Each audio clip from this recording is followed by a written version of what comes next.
श्री गुरुवे नमः।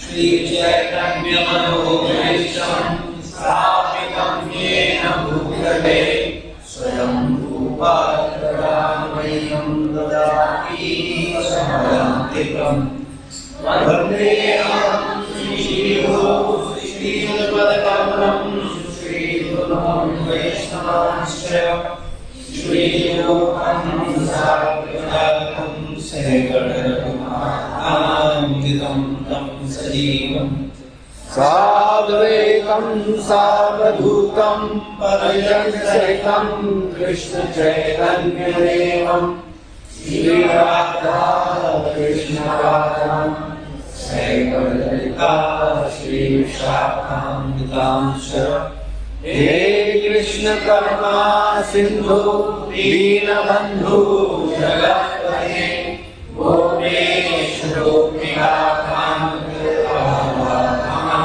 नमोस्तुते तप्त कांचन गौरांगी राधे वृंदावनेश्वरी वृषभानुसुते देवी प्रणमामि हरिप्रिये वाञ्छाकल्पतरुभ्यश्च कृपा सिन्धुभ्येव च पतितानां पावनेभ्यो वैष्णवेभ्यो नमो नमः।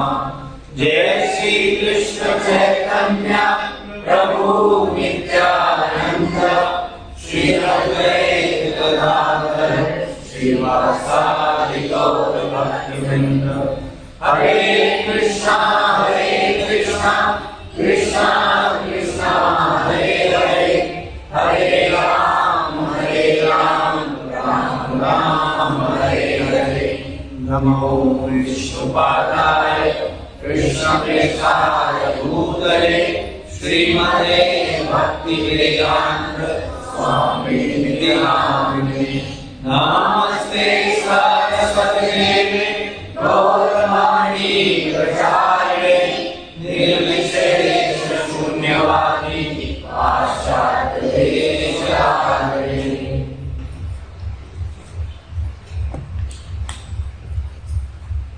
हरे कृष्णा। तो आप सभी भक्तों का स्वागत है। आज बहुत ही महत्वपूर्ण श्लोक है, पूरी गीता का सार जिसको बोला जाता है आध्यात्मिक उन्नति भाग 51 पर चर्चा करेंगे। भगवद गीता यथारूप अध्याय 18 श्लोक संख्या 66 श्री श्रीमदेसी भक्तिवेदांत स्वामी श्री प्रभुपाद की। आप लोग हमारे साथ साथ बोलिए। सर्वधर्मान् परित्यज्य मामेकं शरणं व्रज अहं त्वं सर्वपापेभ्यो मोक्षयिष्यामि मा शुचा। इस श्लोक का अर्थ तात्पर्य, समस्त प्रकार के धर्मों का परित्याग करो और मेरी शरण में आओ, मैं समस्त पापों से तुम्हारा उद्धार कर दूंगा, डरो मत। तात्पर्य, भगवान ने अनेक प्रकार के ज्ञान तथा धर्म की विधियां बताई। पर ब्रह्म का ज्ञान, परमात्मा का ज्ञान, अनेक प्रकार के आश्रमों तथा वर्ण का ज्ञान, संन्यास का ज्ञान, अनासक्ति, इंद्रियां तथा मन का संयम, ध्यान आदि का ज्ञान। उन्होंने अनेक प्रकार से नाना प्रकार के धर्मों का वर्णन किया। अब श्रीमद् भगवद गीता का सार प्रस्तुत करते हुए भगवान कहते हैं कि हे अर्जुन, अभी तक बताई गई सारी विधियों का परित्याग कर दो, अब केवल मेरी शरण में आओ। इस शरणागति से वह समस्त पापों से बच जाएगा, क्योंकि भगवान स्वयं उसकी रक्षा का वचन दे रहे हैं। 7वें अध्याय में यह कहा गया है कि वही कृष्ण की पूजा कर सकता है जो सारे पापों से मुक्त हो गया हो। इस प्रकार कोई यह सोच सकता है कि समस्त पापों से मुक्त हुए बिना कोई शरणागति नहीं पा सकता। ऐसे संदेह के लिए यहाँ यह कहा गया है कि कोई समस्त पापों से मुक्त न भी हो तो केवल श्री कृष्ण के शरणागत होने से स्वतः मुक्त कर दिया जाएगा। पापों से मुक्त होने के लिए कठोर प्रयास करने की कोई आवश्यकता नहीं है। मनुष्य को बिना झिझक के कृष्ण को समस्त जीवों के रक्षक के रूप में स्वीकार कर लेना चाहिए। उसे चाहिए कि श्रद्धा तथा प्रेम से उनकी शरण ग्रहण करे। तो सबसे इम्पोर्टेंट बात है कि भगवान की शरण ग्रहण करना। हम लोग क्या सीखने आते हैं कि ये गलत है, ये सही है, ऐसा करना है, ऐसा नहीं करना है ना? और पूरी भगवत गीता में भगवान ने क्या उपदेश दिया? बहुत सारे लोग उन्हीं उपदेशों में फंसे रहते हैं। वो कहते हैं चौथे अध्याय में ये कहा, पांचवें अध्याय में ये कहा, छठवें में करे। ऐसे थोड़ी लोग भक्तियों में क्या कह रहे, तुम क्या कर रहे हो? तो कोई क्या बोलता है, सातवां अध्याय पढ़ा तुमने, सातवां अध्याय बता रहे कि भगवान ये करो तो ये होगा। तो दूसरा बोलता है अरे तुम बेवकूफ हो, तुमको पता ही नहीं है। परम ज्ञान देखो जाकर के उसके चौथे अध्याय चौथे श्लोक के अंदर भगवान ने क्या कहा। और ऐसे कह के लोग कंफ्यूज बने रहते हैं। और जो प्रेम करने वाले, ये अक्षर, ये श्लोक इनके लिए है, पोथी पढ़ पढ़ जगूंगा ढाई अक्षर प्रेम के बड़े संबंध। ये प्रेम का श्लोक है, जहाँ भगवान क्या कह रहे हैं, मुझे सब छोड़ दो और तुम मेरी शरण में आ जाओ। और जो हम कह रहे हैं वो करो बस, और समस्त चिंताओं से दूर हो जाओ। तो जो लोग इस भावना के साथ भगवान की शरण ग्रहण करते हैं, भगवान की शरण ग्रहण करते हैं कैसे? गुरु के माध्यम से। वो डायरेक्ट भगवान की शरण में नहीं जाते। हम नहीं बोलते आओ तो हमने सब धर्मान प्रतिज्ञा कर दिया, अब ठीक है, भगवान जो कह जाएंगे। आज ही हम लोग सुबह चर्चा कर रहे थे, आप लोग थे सुबह क्लास में? आज कौन नहीं था सुबह क्लास में? कुछ लोग हैं, उन लोग नहीं थे। तो जो नहीं है उनसे निवेदन है, एकादशी का क्लास, सॉरी संडे को गीता का क्लास मिस मत करो। एक एक श्लोक क्रमबद्ध तरीके से सिखा रहे हैं, ठीक है ना? आपको मौका मिल रहा है सीखने का। और कोई चीज फ्री में मिले तो सीख ही लेनी चाहिए, उसमें क्या जाता है कि नहीं? आपको कुछ टाइम ही तो देना है, उसमें फायदा होगा तो नुकसान होगा। कुछ आप सीखोगे तो आपका नुकसान होगा, फायदा होगा? फायदा ही है ना, तो उसे क्यों मिस करते हो? कुछ भी हो जाए, संडे के संडे डायरी पेन लेकर के जरूर नोट्स बनाओ, जरूर सुनो ध्यान से, फिर तुम्हें समझ आएगा। नहीं सुनोगे तो समझ नहीं आएगा। तो सुबह सुबह हम बता रहे थे सकर्म, अकर्म और विकर्म। माता जी ने प्रश्न भी किया था उस पर कि हमें समझ नहीं आया, क्या आपने सब बता दिया, ठीक है? तो उसको समझ लेते हैं थोड़ा, क्योंकि सर्वधर्मान में वो बड़ा सहायक है। तो वहां पर सकर्म किसे बोलते हैं?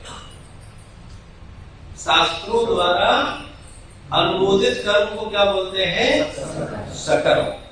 जो शास्त्रों में विधान दिए गए हैं, जो प्रकृति के गुणों के अनुसार व्यक्ति को स्वभाव मिला है, उसको वो कर्म करना क्या है? सकर्म। विकर्म क्या है? नहीं, शास्त्र के विरुद्ध तो बहुत कुछ है। प्रभुपाद जी क्या कहते हैं, सुबह ही समझाया था, किसने ध्यान से सुना?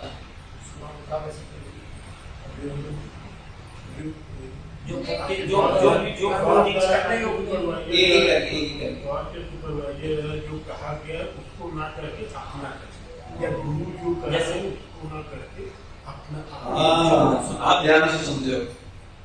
जो अधिकारी की सम्मति के अनुरूप काम न करे, उनके विपरीत काम करे, वो क्या है? विकर्म। विकर्म करने वाले को क्या होता है, क्या प्राप्त होता है? दुख। और क्या प्राप्त होता है? नरक, कष्ट, नरक। सकर्म करने वाला कहाँ जाता है, क्या प्राप्त होता है उसको? सुख। नहीं, भगवान धाम नहीं जाता, वो भी उसे सुख मिलता है। और उसको क्या मिलता है? स्वर्ग। और विकर्म करने वाले को नरक, अशांति, दुख, ठीक है? और विकर्म कौन करता है? हम सब विकर्म करते हैं। हम अपनी मनमर्जी से काम करना चाहते हैं। हम दिखाते ये है कि हम गुरु के शरणागत हैं, लेकिन हम गुरु के गुरु बनते हैं। हम किसी बात को स्वीकार नहीं करते, हम उसमें अपना दिमाग लगा के उसको अटकलबाजी करके खराब करते हैं। पुत्र का कर्तव्य है पिता के आदेश का पालन। अगर पिता माता पिता की बात नहीं मान रहे तो क्या है? कोई पत्नी अगर अपने पति के अनुरूप नहीं चल रही तो क्या है? विकर्म है। कोई शिष्य अगर अपने गुरु के अनुरूप नहीं चल रहा है तो क्या है? विकर्म है। कोई जॉब कर रहा है, वो अपने अधिकारी के अनुरूप नहीं चल रहा है तो क्या है? अच्छा बताओ, ईमानदारी से हम लोगों से विक्रम होता है कि नहीं होता है? इसीलिए सब दुखी है कि सुखी है? तो प्रॉब्लम भी आपको पता है, समाधान भी आपको पता है। आप अगर अपनी बुद्धि को सही कर लो, अधिकारी की बात को स्वीकार कर लो, वो जैसा बता रहा है वैसे करो, प्रॉब्लम खत्म। भाई मुझे आप बताओ, अगर कोई बच्चा अपने माता पिता पर समर्पित है फिर उसको चिंता की आवश्यकता है? अरे माता पिता है ना, उनको वो काहे के लिए चिंता हो गया? तो चिंता मत करो, मैं हूं ना। एक पत्नी अगर अपने पति के प्रति समर्पित है, उसको कोई टेंशन है? क्या दिक्कत है? मेरा पति है, वो संभाल लेगा। एक शिष्य अगर गुरु के प्रति समर्पित है तो काहे की टेंशन? तो यहां भगवान यही बता रहे हैं, सर्वधर्मान परित्यज्य। ये असली धर्म है, ये सब धर्म छोड़ो, कौन सा अपनाओ कोई मेरी शरण में आओ। भगवान बोलते हैं, क्या बोल रहे हैं आप? प्रभुपाद तात्पर्य बता रहे हैं, भगवान ने अनेक प्रकार से ज्ञान धर्म की विधियां बताई पूरी गीता में। क्या क्या बताया सुनो ध्यान से। परम ब्रह्म का ज्ञान, क्या परम ब्रह्म के ज्ञान है?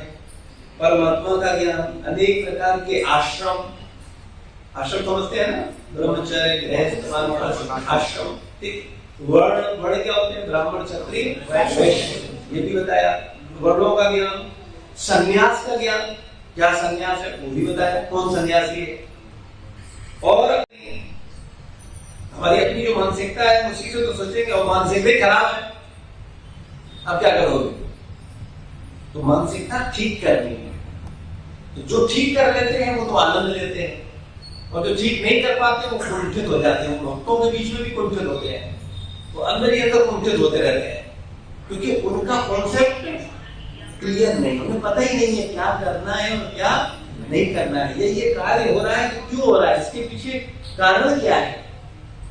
भगवान ने कहा ये सब करो, फिर कह रहे ये सब छोड़ दो, अब मेरी समझ लो, हम कह रहे सो करो। तो मानते आप लोग बताओ, ईमानदारी से विचार करो।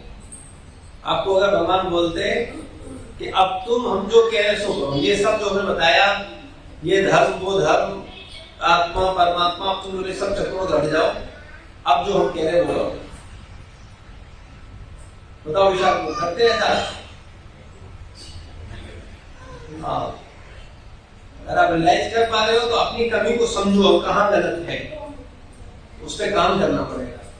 और नहीं तो आया राम गया राम बने रहोगे। सत्संग में भी मंदिर में भी लोग कैसे आते हैं, समझते हो ना? आया राम गया राम समझते हो?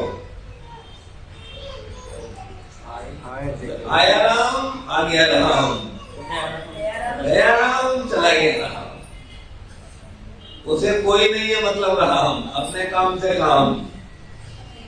तो ऐसे लोग कभी प्रगति नहीं करते हैं। प्रगति करते हैं केवल वो लोग जो सच्चे होते हैं, हृदय के शुद्ध होते हैं, समर्पित होते हैं, और जो गुरुजनों की बात को समझ रहे होते हैं। समझना बहुत आवश्यक है, समझोगे नहीं तो करोगे क्या? तो बोलते हैं सब छोड़ दो, अब जो बोल रहे हैं हम सो करो, जो हम कह रहे हैं अर्जुन अब तुम ये करो, तुमको चिंता करने की कोई आवश्यकता। और बार बार आप देखोगे, आज सुबह के भी श्लोक में यही था, भगवान क्या कह रहे हो, तुम क्या करते हो? तुम कर्म के फल के कारण वही नहीं, कर्म का फल देने वाला तुम नहीं हो, तो तुम्हें क्या चिंता है? तुम तो अपना कर्म करो बस, और कर्म करने का कारण भी नहीं मानो। भगवान ने युद्ध करने से पहले बोल दिया कि युद्ध करने का तुम अपने को कारण भी मत मानो। युद्ध में हर जीत होगा, उससे तो बाहर निकल ही जाओ, तो वो तुम्हारा काम नहीं है। और जो तुम युद्ध शुरू कर रहे हो, ये भी मत सोचो कि तुम्हारे कारण ये युद्ध हो रहा है। तो न तो कारण मानो और न उसके फल में विचार करो। और हम लोग इन दोनों फंसे नहीं फंसे, इसीलिए हम कर्म बंधन में हैं। हर कर्म का बंधन होता है हमारे ऊपर। हम अगर इस भावना से निकल जाएं, और कैसे निकल सकता है कोई व्यक्ति? जब वो जो कुछ करता है उसका श्रेय खुद नहीं लेता है, उसका श्रेय गुरु और कृष्ण को देता है। मैं कुछ नहीं कर रहा, मैं कौन करने वाला हूं? करने वाले सब गुरुदेव हैं। उनकी प्रेरणा नहीं होती, उन्होंने सिखाया नहीं होता, उन्होंने बताया नहीं होता, उन्होंने समझाया नहीं होता, तो हम क्या करते हैं? हम तो पापी करते रहते हैं, हम तो ये भी नहीं जानते क्या सकर्म है, क्या विकर्म है, क्या अकर्म है। तो हम करने वाले कहाँ हैं? जब किसी को सही सिद्धांत, जब उसको सही बात समझ में आएगी तब वो समझ पाएगा, वरना वो समझ ही नहीं सकते। तो हम सब लोगों को समझना चाहिए। तो आगे बोलते हैं हरि भक्ति विलास में 11,776 में कृष्ण की शरण ग्रहण करने की विधि का वर्णन हुआ है, कैसे भगवान की शरण ग्रहण की जाती है।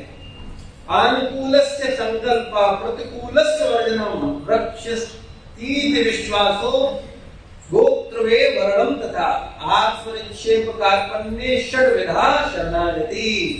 भक्ति योग के अनुसार मनुष्य को वही धर्म स्वीकार करना चाहिए जिससे अंततः भगवत भक्ति हो सके।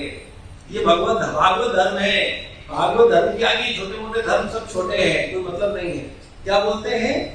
भक्ति योग के अनुसार मनुष्य को वही धर्म स्वीकार करना चाहिए जिससे अंततः भगवत भक्ति हो सके। समाज में अपनी स्थिति के अनुसार कोई एक विशेष कर्म कर सकता है, लेकिन यदि अपना कर्म करने से कोई कृष्ण भावना मृत तक नहीं पहुंच पाता तो उसके सारे कार्यकलाप व्यर्थ हो जाते हैं।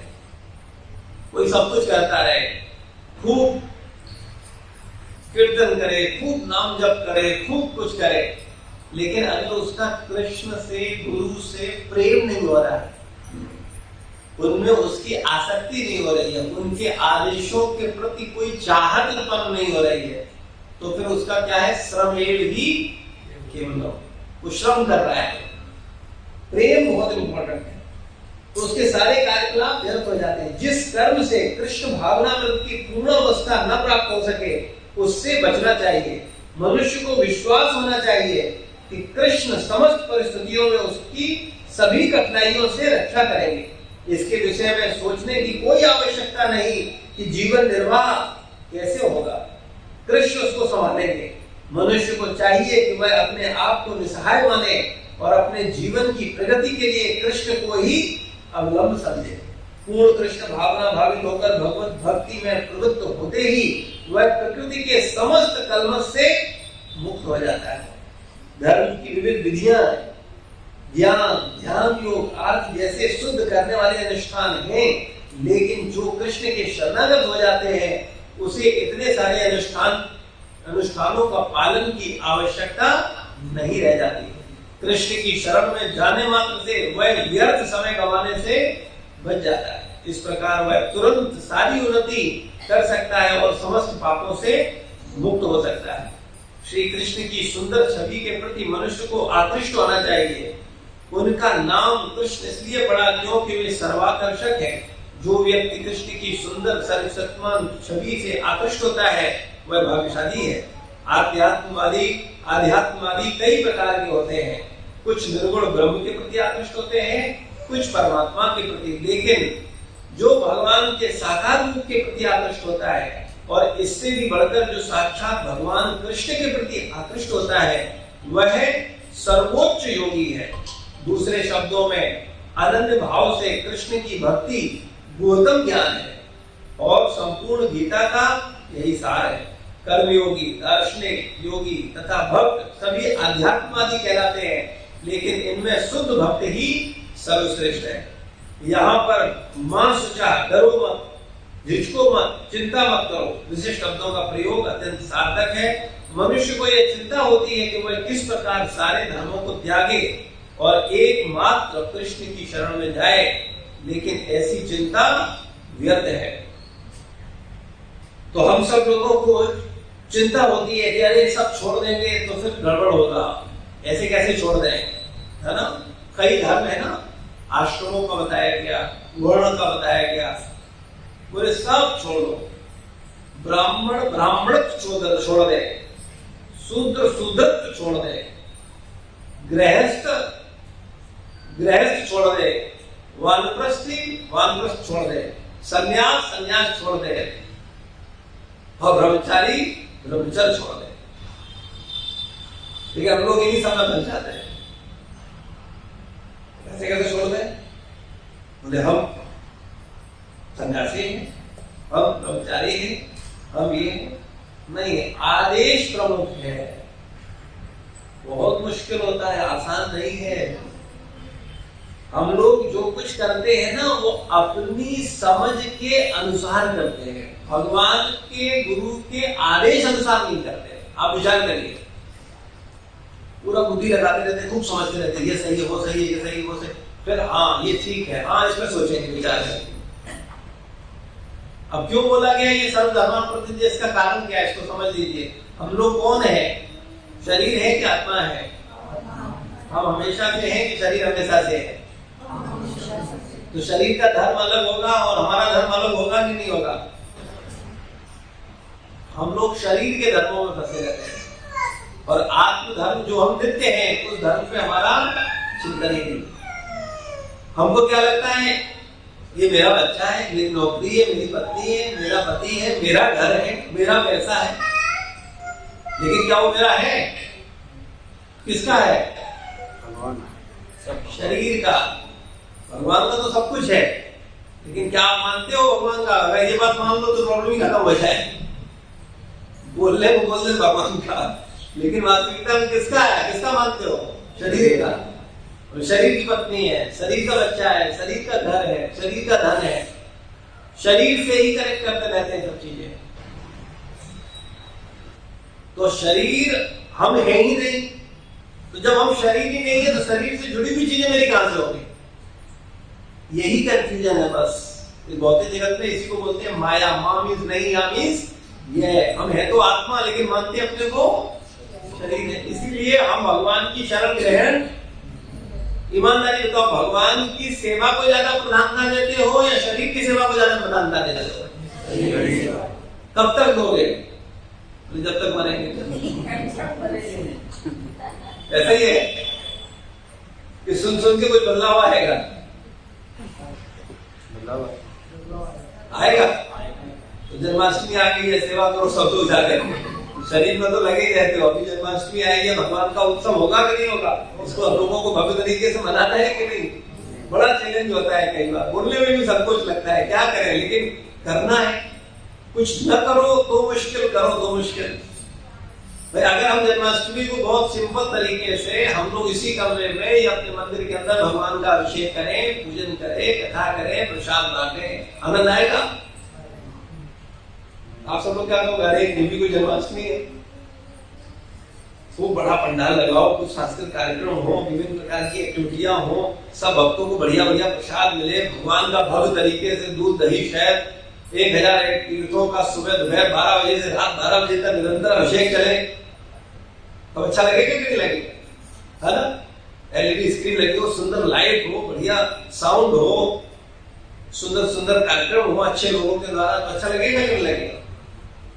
तो अच्छी चीज तो सबको अच्छी लगती है, लेकिन आप अच्छा करेगा कौन? बोले तो मुझे आप करो, बोले हम तो मजा लेने आ रहे थे। ऐसा थोड़ी होता है, हम क्या करेंगे? आप सब लोग नहीं करोगे हम क्या करेंगे बताओ? अभी हम लोग जगन्नाथ रथ यात्रा की आदत आया कि नहीं आया?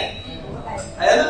ओके, अब इतना सारे लोगों को प्रसाद, इतने लोगों का सिकंजी, एक हमने टैंकर सिकंजी की व्यवस्था करी थी। हमने बोला एक पूरा टैंकर बनाओ सब, और हमने कहा मिश्री की बनाओ, चीनी नुकसान करती है, मिश्री बनाओ। पूरा मिश्री से बनाया गया, फ्रेश नींबू काट के अच्छे से, अच्छा प्योर पानी भरना शुद्धता से, तो अच्छे से सेवा करो। तो करेंगे तो होगा। अब लेकिन एक भक्त ने स्वीकार कर दी, उसने कहा ठीक है तो मिश्री हम मंगाएंगे। उसने बहुत लोगों ने कहा भाई मिश्री जाओ, मिश्री जाओ। आप लोगों ने मिश्री मंगवाई गई थी किसी से? किसी से नहीं, तो उसने और भक्तों को बोला होगा। तो कहने का मतलब है सेवा आनंद सब लेना चाहते हैं, लेकिन सेवा कोई नहीं करना चाहता, तो कैसे होगा? आप करोगे नहीं तो कैसे होगा? आप शरीर के लिए करते हो, परिवार के लिए करते हो, बच्चों के लिए करते हो, तो भगवान के लिए क्यों दिक्कत होती है? इसीलिए बोला गया है मासांत में भगवान का सेवा करना चाहिए। हर महीने के अंत में कम से कम, हर महीने के अंत में आप परिवार का सेवा करते हो कि नहीं? अगर वेतन नहीं मिलता है तो झगड़ा कर देते हो, हड़ताल हो जाती है, ऐसे थोड़ी चलेगा। हर महीने राशन लाना पड़ता है कि नहीं? तो हमें जो बताओ, तुम्हारे घर में हर महीने चाहिए होता है, मंदिर में राशन साल लाना चाहिए, इधर भी तो होगा कि नहीं होगा? तो जिम्मेदारी बनती है कि नहीं? तो साल में 12 बार सेवा करना चाहिए कि नहीं? लेकिन 12 बार कोई आपसे बोलता नहीं है, बोला 3-4 वाली वाले वो भी बड़े संकोच वाले शब्दों में बोलना पड़ता है। कैसे कहें? कोई जन्माष्टमी बोलते हैं, जगन्नाथ यात्रा बोलते हैं, आनंदम होता है, उसमें तो 3 ही बड़े कार्यक्रम है। तो कैसे किया जाए? तो हम सब लोगों को उत्साह से करना चाहिए और करवाना चाहिए। इसके लिए सबसे अच्छा तरीका है अभी जन्माष्टमी। हम लोग नए नए लोगों को जोड़ सकते हैं। आप सबके टच में, आप सबके परिवारों के पास, आप सबके घरों के पास लोग रहते हैं, उनको जाओ, बुलाओ और उनको भगवान का कम से कम अभिषेक सेवा दो। ठीक है ना? आपको पर्चे मिल गए अभिषेक सेवा के, है ना? कितनों के पास है? कितनों ले लिए? बहुत से लोगों ने तो लिया भी नहीं। ले क्या उसको दिया था अभिषेक, और उसको अभिषेक सेवा वाले है ना जो कंप्लेन, वो ले लो अभिषेक अकाउंट ऑफिस से। तो वो सब लोग लो और सब लोगों से मिलो और मिलकर के बात करो और उन सब लोगों को भगवान की सेवा में जोड़ो। जब वो परिवार सहित आएंगे, भगवान का दूध दही से अभिषेक करेंगे, उनको प्रसाद खिलाओ, उनको अच्छे से सम्मान से बिठाओ, उन सबको आप लोग सेवा करो, क्योंकि वो तो नए लोग हैं। आप लोग गंभीर हैं, आप सुन रहे हैं। मैं जान रहा हूँ आप में से बहुत सारे ऐसे भक्त हैं जो कि 1.5-2 साल से निरंतर विदाउट ब्रेक आ रहे हैं, क्योंकि आपके चेहरे में, मैं नाम भूल जाता हूँ लेकिन मेरे चेहरे दिमाग में रहते हैं। तो मैं जानता हूँ कि आप में से बहुत सारे भक्त हैं जो सिंसियर है, जो रेगुलर आ रहे हैं। तो आप सब लोगों को ही करना है, और कौन करेगा? हम ही लोगों को करना है। हम सब लोगों को मिलकर के कई लोगों को इन्वॉल्व करना है और उनको साथ मिलकर के भव्यता से जन्मोत्सव मनाना है। कई बार मुझे बोलेगा, अरे प्रभु जी पहले 5100 में अभिषेक होता था, अभी तो 11,000 करके, अभी तो बहुत ज्यादा है। आप लोगों को ऐसा कुछ सुनने को मिला? कुछ कहा लोगों ने ऐसा? कह रहे हैं ना? तो मैंने मैंने नहीं दिया, मैंने आप ही सब लोगों से पूछा, इसके गवाह आप लोगों, मैंने आप ही लोगों से पूछा भाई क्या करें, कैसे किया जाता है। जब आप लोगों ने बोला कि नहीं प्रभु जी 11,000 होना चाहिए, तब किया। तो लोग जो ऐसे पूछते हैं उनको आप बता सकते हो कि 2015 से 2024 तक अभिषेक कितने में हो रहा था? 5100 रुपए। अगर 5,000 रुपए का एफडी तुमने 15 में किया होता, 24 में कितना होता? 11,000 हो जाता पूरा दिन। आजकल 8-9 साल में दुगना हो रहा है। ठीक है ना? तो कहने का मतलब ये है, महंगाई कहां से कहां पहुंची है। पहले पंडाल लगाते थे हम लोग 2.5-3 लाख रुपए का, अभी पंडाल हो रहा है 6-7-8 लाख रुपए का। तो कैसे होगा? हर चीज महंगी हो रही है। तो हम लोगों को थोड़ा सेवा भी बढ़ाना चाहिए। वैसे तो बोला गया है कि व्यक्ति को अपनी इनकम का कितना % दान देना चाहिए? कम से कम ईमानदारी से आज जाना, चुपचाप बिना किसी को बताएगा, और डायरी लिख कर जरा हिसाब लगाना महीने का, और फिर देखना क्या 5% भी आप करते हो? हाँ या ना? 5% भी नहीं करते आप। यही गड़बड़ी है। अगर हम लोग ईमानदारी से 10% करने लगे, किसी को ये सब बोलने की आवश्यकता नहीं। अपने आप स्वाभाविक रूप से आपको खुद आना चाहिए जिम्मेदारी के साथ कि मेरा ये दशांश है, इसे भगवान की सेवा में लीजिए। कैसे? अब आप लोग हमसे उम्मीद रखते हो कि हम भी कोई व्यवसाय खोले, तो फिर हम व्यवसाय खोलेंगे तो ये प्रवचन कौन देगा? आप बताओ मुझे। लेकिन मुझे लग रहा है तुम लोग नहीं करो तो खोलना पड़ेगा। तो करना है, सबको मिलकर के करना है, और सब लोग थोड़ा प्रयास करेंगे तो बहुत आसानी से हो जाएगा। तो आप लोग रसीद बुक ले सकते हो, 3-3, 4-4 भक्त मिल करके सबके घर में जा सकते हो। सबको प्रेरित करो, आप भी जुड़ो, आप भी भगवान का सेवा करो, आप भी अभिषेक करो, आप भी भगवान को विभिन्न प्रकार की सेवाओं में भाग लो और हमारे साथ आकर के जन्मोत्सव मनाओ। उसमें बहुत से लोग कहेंगे हम तो अपने घर में जन्म करते हैं, बोलते हैं ना सब लोग, तो उनको बोल दो कि भगवान का जन्मदिन सबको मिलकर के साथ मनाना चाहिए। भगवान को खुशी कब होगी? सब अपने अपने घर में करेंगे, सब मिलकर करें। हाँ, और आपको भी आनंद कब आता है? सब साथ होते हैं। ठीक है ना? तो हम सब लोगों को मिलकर के एक साथ करना है। और आज प्रभुपाद जी की ऐसी कृपा है कि आज जन्माष्टमी उत्सव पे आप देखोगे पूरी दुनिया में जन्माष्टमी का मतलब इसको, या तो जन्मोत्सव मूल भगवान का जो स्थान है जहां जन्म हुआ था वो दिखाया जाएगा, या फिर आपको अलग अलग इस्कॉन मंदिर के दर्शन कराए जाएंगे। यहाँ अभिषेक हो रहा है, यहाँ हो रहा है, मुंबई में, इंग्लैंड में, ऑस्ट्रेलिया में, न्यूयॉर्क से में, आज तक वाले बोल रहे हैं न्यूयॉर्क में भी जन्माष्टमी मनाई जा रही है, देखिए आप देखिए, ऑस्ट्रेलिया से भी चल रहा है, रसिया में भी जन्मोत्सव मनाया जा रहा है। ये है प्रभुपाद जी की कृपा, ये है गुरु की कृपा। और मैं सुबह भी कह रहा था कि समाज को संगठित करने के लिए केवल गुरु साधु शास्त्र, बस। आज अगर गुरु साधु शास्त्र की बात हम नहीं मानेंगे तो हम संगठित नहीं हो पाएंगे। एक वीडियो आया था एक जगह से, भक्त लोगों ने दिखाया कि वो सब केवल हरे कृष्ण महामंत्र कर रहे हैं एक साथ। तो क्यों कर पा रहे हैं? क्योंकि गुरु साधु शास्त्र का शरण लिए हैं। तो हम सब लोगों को मिलकर के अपनी सनातन संस्कृति को बचाना है, अपने गीता के ज्ञान को समझना है और अपना मानव जीवन पवित्र करना है। श्री प्रभुपाद की जय, गुरु महाराज की जय। ये अभिषेक का पॉम्पलेट है, इसके पीछे मंदिर का पूरा कार्यक्रम है, किस समय आरती होगी, किस समय दर्शन होगा, किस समय अभिषेक होगा, किस समय कथा होगी, तो ये सब है। आप लोग भक्तों से ले लो, और जिन लोगों के पास, जो लोग चाहते हैं कि हम कुछ लोगों के पास जाकर के भगवान की सेवा में लोगों को जोड़ना चाहते हैं, तो वो लोग अपना नाम और नंबर इन दोनों लोगों को लिखा सकते हैं, है ना। तो इन लोगों के पास समय होगा तो ये लोग भी सहायता करेंगे आपके साथ जाने की, और नहीं तो 3-3 4-4 लोगों के बीच में एक रसीद को लेकर के सबको दो, जिससे सब लोग जाकर के लोगों से विनती करें और सब लोगों को सेवा में जोड़े। कोई प्रश्न है, कोई जिज्ञासा है तो पूछ सकते हैं, कोई भी प्रश्न। जी जी। आत्मा करता है या करता है? आत्मा करता है कि करता क्या, अकर्ता क्या?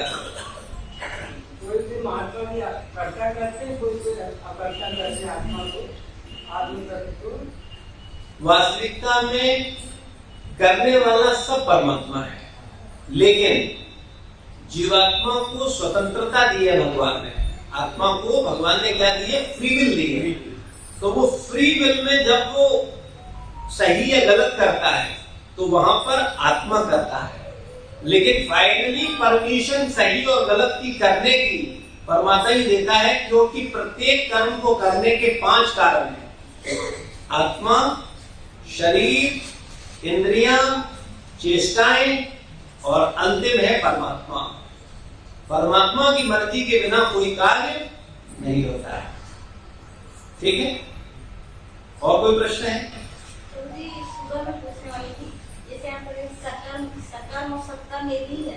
सकर्म और सत्कर्म। सकर्म सही कर्म, सत्कर्म मतलब सत्य कर्म। ठीक है, तो दोनों में भेद हो भी सकता है और नहीं भी, क्योंकि सत्कर्म का मतलब है सत्य कर्म। सत्य कर्म मतलब परमात्मा के लिए कर्म, तो वो अकर्म भी हो सकता है ना। और सकर्म मतलब जो प्रकृति के गुणों के द्वारा, प्रभुपाद जी ने पढ़ो आज के तात्पर्य में स्पष्ट दिया है, सकर्म, विकर्म और अकर्म तीनों की परिभाषाएं प्रभुपाद जी ने बड़े शॉर्ट में एक लाइन में ही समझाया। ठीक है, तो सकर्म मतलब जो प्रकृति के गुणों के द्वारा जो कर्म होते हैं, जो स्वभाव होता है हमारा, ठीक है ना, और जो शास्त्र द्वारा अनुमोदित कर्म है वो सकर्म। ठीक है, बता तो ये सकर्म, सत्कर्म। सत्कर्म मतलब सत्य कर्म, अब जो सत्य के लिए कर्म किए जाए वो सत्कर्म। ठीक है, ठीक है, और कोई सवाल?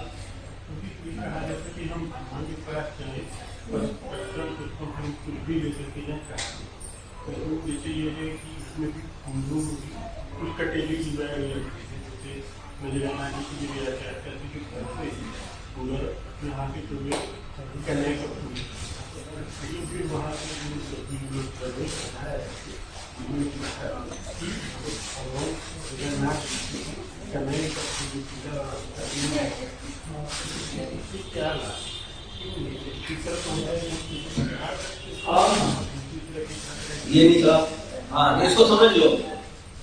बहुत अच्छा प्रश्न है, प्रैक्टिकल प्रश्न है। प्रभु जी का प्रश्न है कि भगवान ने बोला है पत्रम पुष्पम फलम तोयम, और उधर जगन्नाथ जी मंदिर गए तो वहां पता चला कि क्या कनेल का फूल भगवान को नहीं चलता है। तो बोले एक तो पत्रम पुष्पम बोला जा रहा है, एक तो फलेगा वो मना किया है, तो ये क्या मतलब है? तो वहां पर मतलब ये है कि पत्रम पुष्पम फलम तोयम बोला गया, आप तो धतूरे का फल लेके चले जाओ। बोले फल बोला है आपने, धतूरा खाओ। भाई फल तो वो भी है कि नहीं, बताओ? धतूरा फल है कि नहीं? लेकिन हमें ये देखना पड़ेगा कि धतूरा सतोगुणी है, तमोगुणी है, रजोगुणी है। ऐसे जितने पुष्प हैं, पत्र है, तमोगुणी है, रजोगुणी है, सतोगुणी है। आपको गांजा समझते हो? गांजा अफीम, उसकी पत्ती होती है कि नहीं? ठीक है, अब वो पत्र है कि नहीं है? अब उसे पत्र को कृष्ण में चढ़ाया जाएगा? नहीं चढ़ाया जाएगा। तुलसी चढ़ाई जाएगी, पत्र तो दोनों है, तो वो क्यों नहीं चढ़ाया जा रहा? वो क्यों चढ़ाया जा रहा? क्योंकि वो तमोगुणी है, और तमोगुणी चीजें कृष्ण को अर्पण नहीं होती है। लहसुन और प्याज फल है कि नहीं है? क्या उसे बिल्कुल फल है? जो फल है तो वो चढ़ना चाहिए भगवान। भगवान ने कहा पत्र उसको फल होता है, तो स्पष्ट होना चाहिए कौन सा पत्र कौन सा फल है ना। सतोगुणी, तमोगुणी नहीं। ठीक है, ठीक। धन्यवाद। श्री प्रभुपाद की जय, महाराज की जय, समस्त भक्त वृंद की जय।